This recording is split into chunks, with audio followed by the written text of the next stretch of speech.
Olha só, o economista Marcos Lisboa, que é um economista importante, fez parte da equipe do Palocci no primeiro governo do Lula, deu uma entrevista ontem ao Estadão interessante, porque embora ele seja do mainstream da economia, ele não é um economista heterodoxo, nem um super ortodoxo, ele é um cara bem centrado.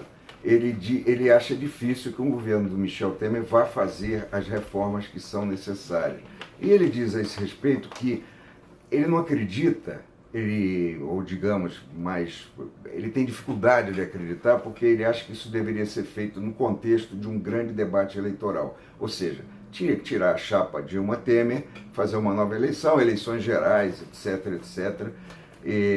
Eu me pergunto, eu acho que abro um parênteses para dizer o seguinte: eu não acredito que seja possível fazer um bom, um verdadeiro debate eleitoral com os partidos existentes, com os candidatos que vão se apresentar e com a propaganda política que vai ser usada, que é uma propaganda política herdada da ditadura militar. Nunca foi interrompido esse traçado que vem da ditadura militar, que tinha censura de um lado e propaganda oficial de outro. Esse fenômeno foi muito bem apontado recentemente num livro do Audálio Dantas, um jornalista que foi presidente do Sindicato de Jornalistas, deputado federal, sobre o assassinato de Vladimir Herzog. Essa propaganda do gramado, a família, isso é da ditadura militar. É bom que as pessoas ponham isso na cabeça. A maioria nem viveu, não se lembra, não pode se lembrar porque não viveu.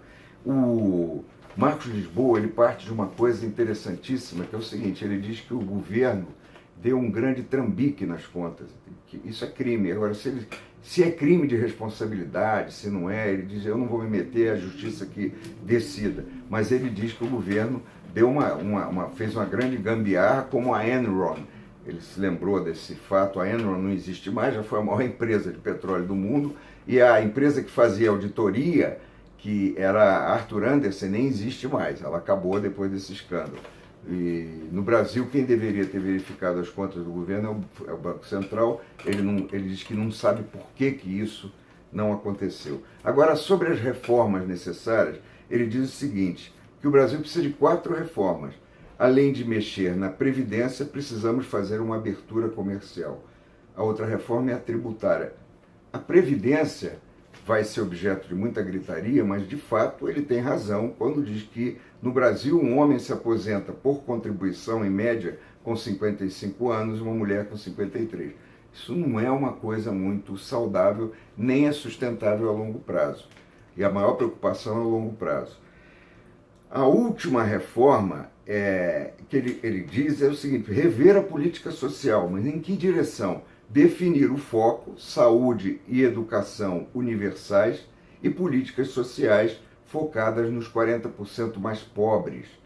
Políticas que sejam eficazes para os 40% mais pobres. Muito bem, isso está dito. Agora, mais uma coisinha que eu preciso dizer, que ele diz é interessante, é o seguinte: esse debate que ele acha que é necessário agora deveria ter ocorrido em 2014.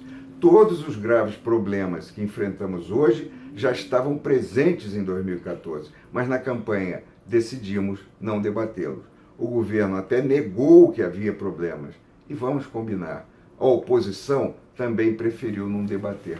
Esse é um retrato muito interessante e nítido da realidade brasileira. É isso.